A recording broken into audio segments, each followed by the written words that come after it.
As a referee judge, Linda Balanggoy.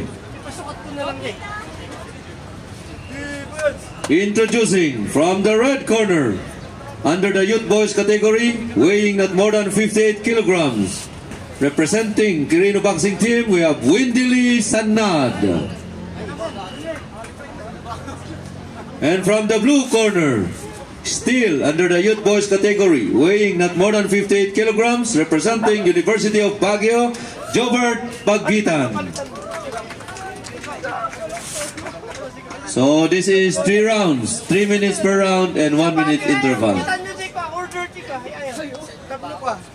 Please prepare John Ray Annaban and Kurt Sabino, and also Jason Bagilod and Billy Chinalpan. Naka-green ka? Ingat nga ito, Sika. Pinalagan mo. Kurt Sabino. Oh, Sabino. Okay, that is.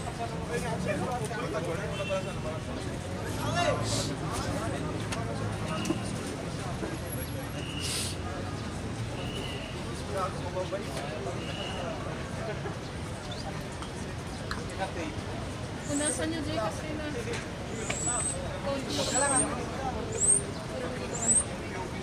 Warm up pa. Tapos na. Inyabot mo. Jay. Jay, rumah pa. Rumah, Jay. Taklan ka sa mga ulo.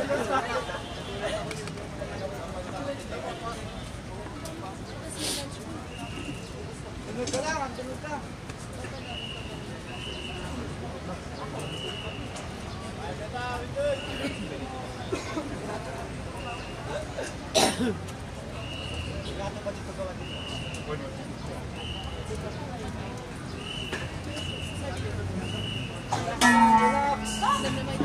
Start of the first round.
No, Kurt. Tas kamay.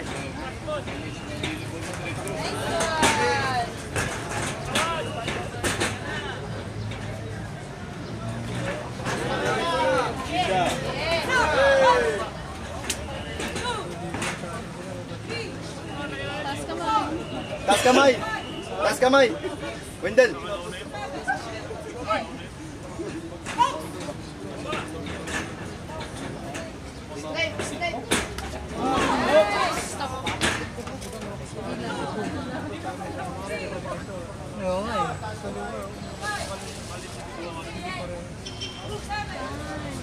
Tama na.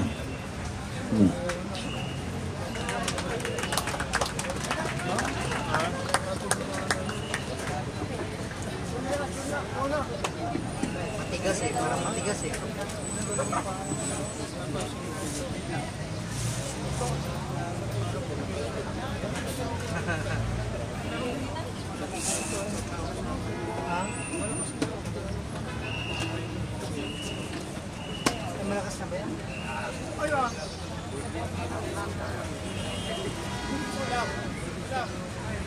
Result of bout number 7. Winner by referee stop contest from the blue corner. Para sa impormasyon ng karamihan, yung naka-blue, boxer din natin yan para sa palarong pambansa. Sa Cebu mangyayari this July. At this juncture,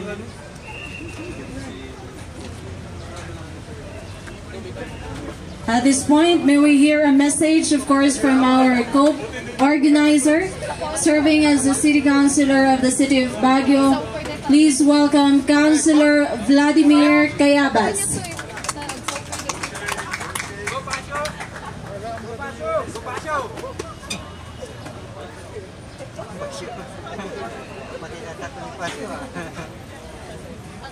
Thank you, Mariel. And good morning, kadatay aming nagkakailian dito yung syudad di Baguio. Mabaling agpalakpak kayo.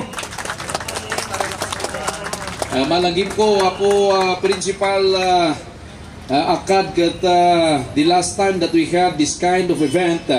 Iti boxing kat siyak samot ti na-assign ring announcer idi. Nya ngamitat na ako ng piman kadigi organizers. Di balitada di staff ko ni Mariel Santonia po Principal Val. Naisuda ta dadigid at mga activities nga atindaran tayo. Sa mga organizers natin, yung Sangguniang Kabataan ng East Quirino Hill, Santo Leonila Hill, palakpakan po natin sila. Isuda din nakita timan nga isuda din ng ipapati tapno di kastakot daytoy matungpal ma-realize iti daytoy nga boxing at the park tournament Battle of Champions. Lahat na rin po ng mga officials who are with us today, yung mga boxing officials po natin at mga referees, mga judges, and lahat na ng mga andito to include of course support from the local government of Baguio. Nagitag iti GSO, iti General Services Office, at salamat. And lahat din po ng mga nanonood sa atin ngayon, yung mga bisita po natin nagaling pa sa outside the city of Baguio. Alam niyo po ang syudad ng Baguio, marami pong title yan. Apart from Center of Education, apart from Creative City, apart from the summer capital of the Philippines, ay gusto rin po natin maging sports center of the North ang ating syudad ng Baguio. Kaya iba't iba po mga sports ang nilalaro dito. Isa na po rito ang ating boxing tournament. Kaya lahat din po ng ating mga participants, naging boxers tayo, naging coaches tayo, palakpakan tayo man. Nagitak di ay kadwa tayo from Tram. Dijay dati may isang boxer na kano sumarunod adunto niya. Lahat din po ng mga parents who are with us today nga mangsuporta, lahat ng mga estudyante na galing sa iba't ibang mga eskwelahan ay maganda po itong program na sinusuportahan natin.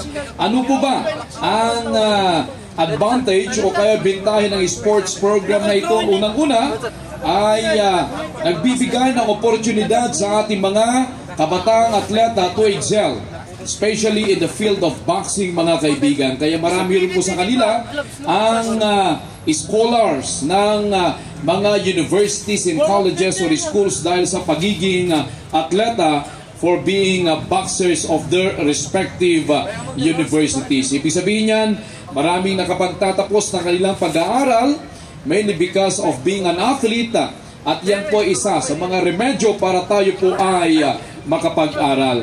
Ito rin po ay parte ng tinatawag nating involving the grassroots. Ibig sabihin yan, itong mga bago nating mga atleta, mga boxers, the possibility that you will be discovered because of this tournament. Kaya napaka-importante itong opportunity given to you.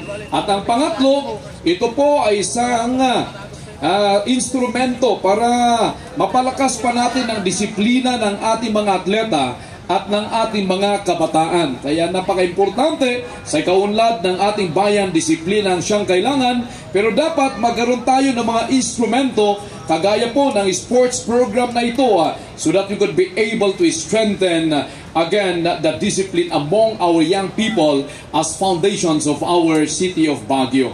So sa ating committee, Committee on Education, kami po ay nagagalak and we are very supportive to this kind of program. At the end, ang syudad ng Baguio ay natutuwa sa ganitong programa. Ito po ang iyong abang lingkod Vladimir Cayabas nagsasabi, magandang Baguio sa ating lahat. Congratulations sa lahat po ng mga participants. Mabuhay po tayong lahat. Thank you so much.